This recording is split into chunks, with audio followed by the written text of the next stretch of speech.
Hey, this is Tracy Lewis with Stuff and Things coming at you with a review of the new trimmer. I have used it for about a month and it made cuts for me for about 45 Christmas cards with a mixture of paper pumpkin material cuts as well as my own cuts. I do put all of my cards on Whisper White Thick, and I have a pile of papers here that I can just do quick demos of what the paper cuts like, and I will review the differences between the two trimmers. The old one is on the left, the new one is on the right. I have some basic stats to go over first, and that is that I weighed using my trusty kitchen scale. The new one weighs a little bit under a pound. It is 14.6 ounces. The old one with two blades in the storage compartment, 1 pound, 5.5 ounces.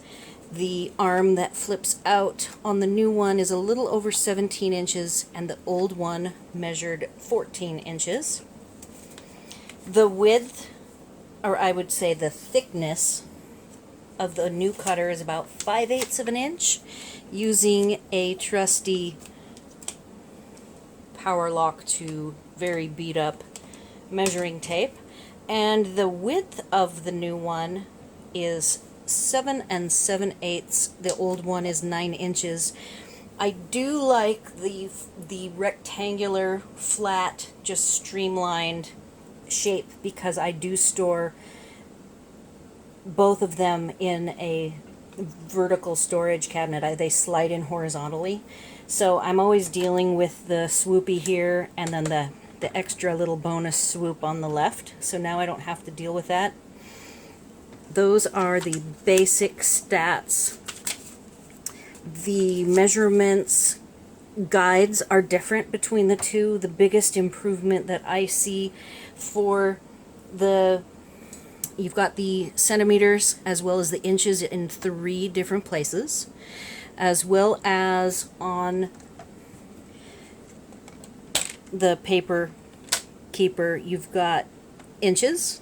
I don't know why they didn't do both, but it probably was too much of an ask to be able to fit both on that side somehow. So you can do scoring or slits if you're doing special cuts for specialty items.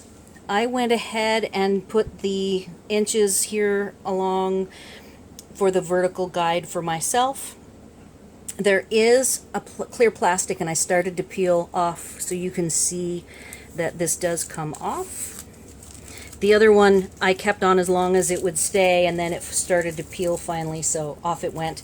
I have not removed the plastic protection on the top because I do like the less glare, but I wanted to show you that it does have the protective plastic. It's very hard to get started, but it is there.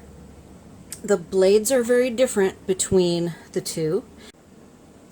Alright, I want to show you how you would remove the blade from the new trimmer. The new trimmer has right above the line that's in the middle of the centimeters and the inches, there's a little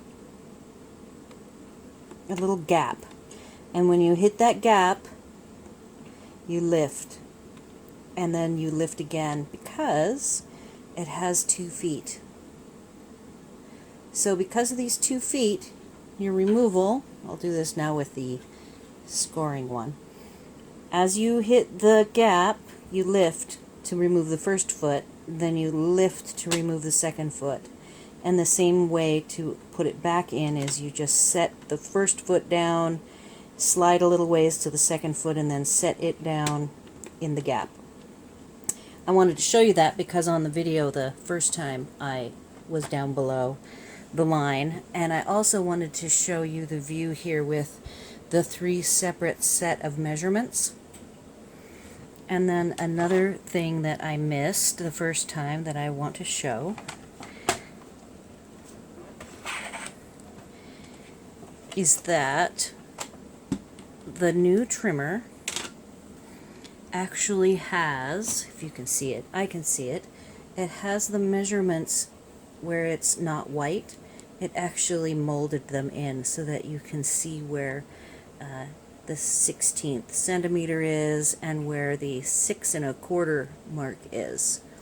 So I thought that was pretty cool that they tried to make it foolproof and that you can measure even in the gap. That seems to always be the challenge with these trimmers. And if I can get my there, so you can see the size of the blade. Now I'll show you the old one. Oops. The old one is quite small, so I like the more robust looking blade. They're both a V shape. The score tool is very different. The new trimmer score tool is what I'm more used to seeing on trimmers. I've been a crafter forever, so I've seen a lot of different trimmers and had a lot of different trimmers. And between the two, you see that this is the wheel style, and the old trimmer had this little ball. One little trick that I have noticed is, well, I always like to label everything, so you'll see I have score and I have score, but on the new blades, the dark, it has a little V that denotes that it is the cutting blade, and on the score there's a little dot, so you could even by feel the dot, and if it's kind of dark, and you can feel that this is not a dot, and that's how you would know. If you didn't have enough light, you could tell which blade is which. The old trimmer had a locking mechanism at the top. The lock on the new arm is, you can hear it. It's just a click. You hear that click. It's at the top. So if you want to release the arm, you don't want to lift from the top because I can feel it catching. So what I've been doing is I go ahead and make my cut and then just have my thumb at the bottom pushing it on it just a little bit, and then I use the little opener that you're supposed to use, and then you can even see it hopping as it grabs. So the locking mechanism isn't a physical lock, it's just like a bump at the top that holds it in place, and it does a good job of holding it, but it's easier to maneuver, and I don't have to get up there and move an actual slot back and forth. And the last thing that I didn't mention is there is a hook up here to be able to hang your trimmer from a hook if you want to. Cards. It has done a ton of glimmer and foil, because those are the cuts. I use my Carl cutter to do my big cuts, and I use this cutter to do all of my more precise cuts. Every card I make is different.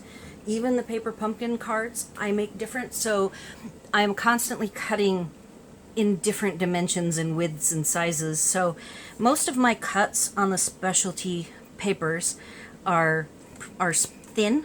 So like this is a 4x6, and so I'm going to go ahead and say I want to do a 1/4 inch cut.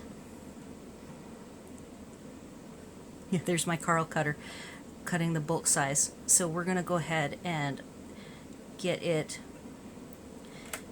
a little under 1/4 inch, and that is what the cut looks like. Now what I've done, I will set these aside. I have a black mat here to put all of my cuts on to show you what they look like.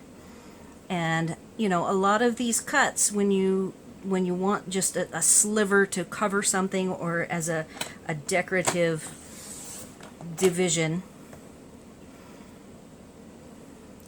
you go smaller and smaller and smaller till you get exactly what you're looking for, and that is what the cut looks like. And again, this blade has been used for at least a month. Alright, so let's look at thick. I always make my card bases on thick, so I can go ahead and do a 1/4 inch. Now what I like is most of my cardstock is going to be, it might come down here, and I want to make sure it's straight. So now we've got a middle measurement that the old cutter didn't have, or trimmer didn't have the measurement in the middle. So that helps to make sure you are perfectly straight. I feel a little more of a drag when I'm using the thick, but it is precise and clean. I really want to not have to deal with fluffy cuts. This old trimmer, I was always made sure I had spare blades. I was always cleaning the track.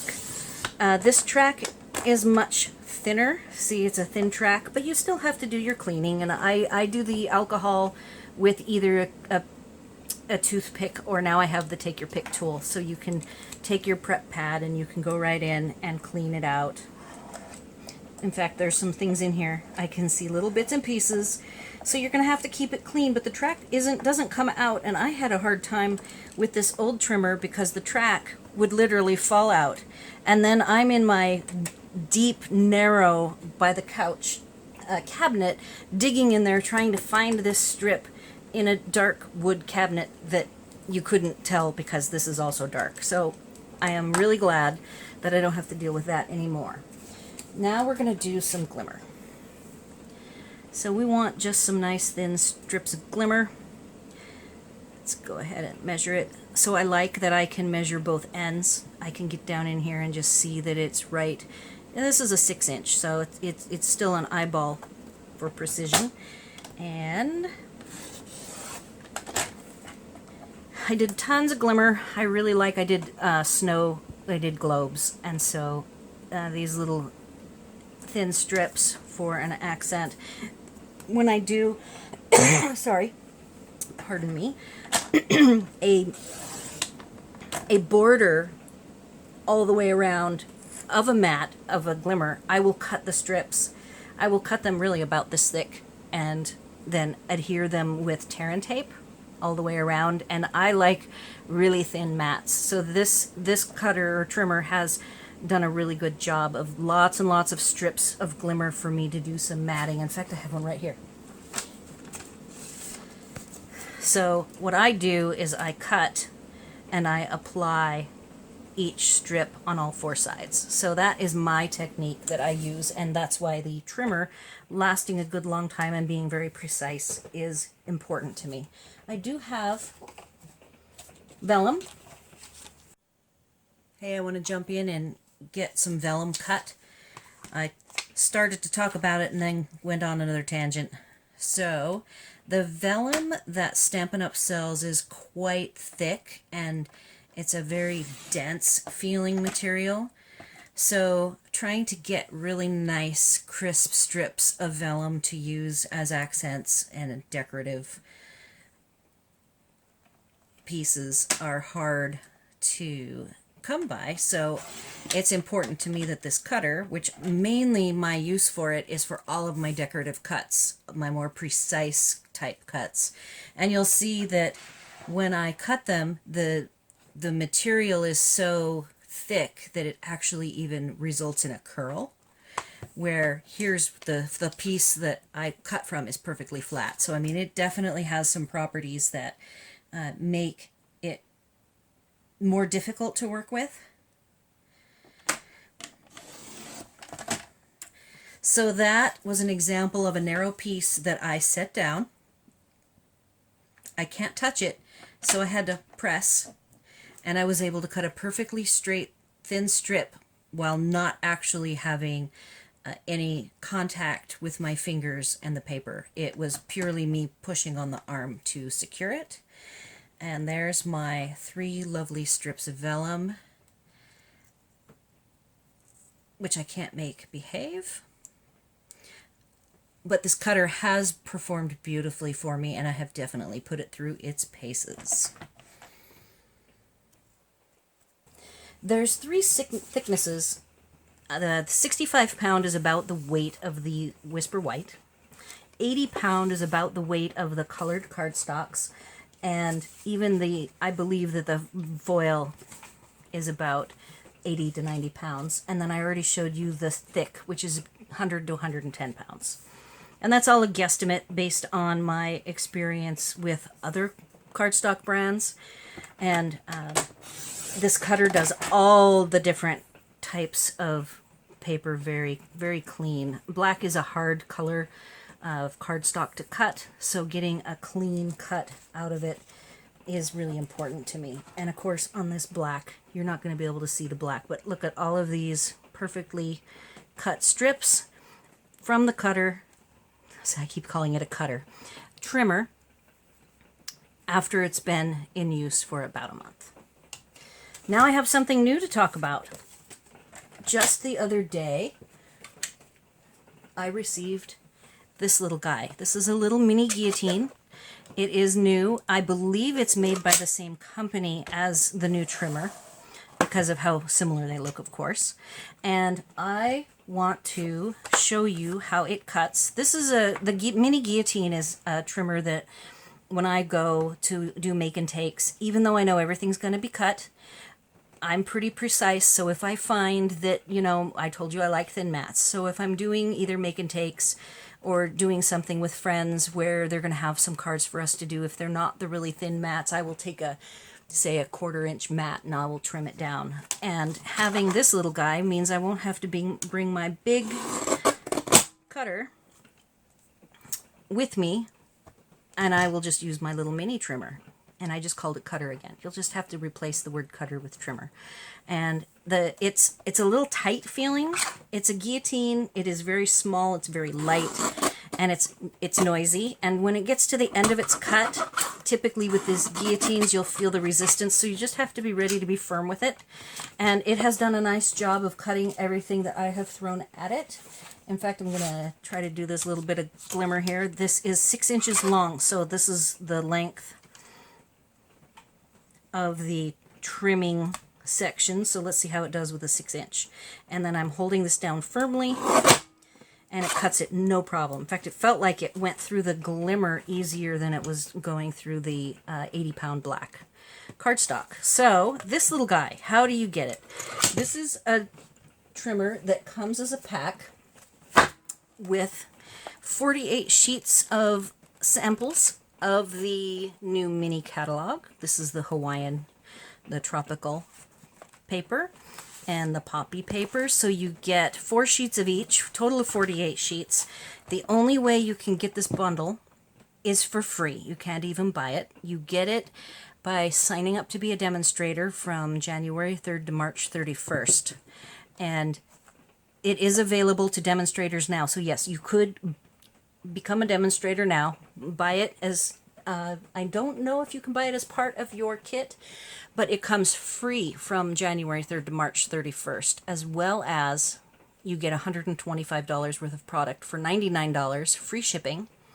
They include some business materials, as well as a choice of any stamp set from the current catalogs, which will be the mini catalog and the annual catalog. I don't think I've ever seen a free stamp set of your choice, as well as this, you know, this many bonus items as during Celebration. So Celebration is a great time to become a demonstrator.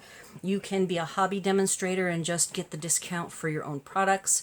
It's $100 a month. That's how I mentally think of it, but it is a quarterly minimum that you have to meet. So you get 3 months to meet it. And there is no obligation for you. There's no police that are going to scold you for not making your minimum. Once you have not met your minimum, you just go back to being a customer and buy from whoever your demonstrator was before. And it's not frowned upon at all to do that. So if you have any questions about the new little mini trimmer and signing up to be a demonstrator, feel free to send comments. You can go to my website at stuffandthings.com, which I have the URL all over in my YouTube videos, and you can ask any questions you want. I am here to help, and I hope you found this information about the 2 trimmers that Stampin' Up! Has right now helpful, and thanks for watching.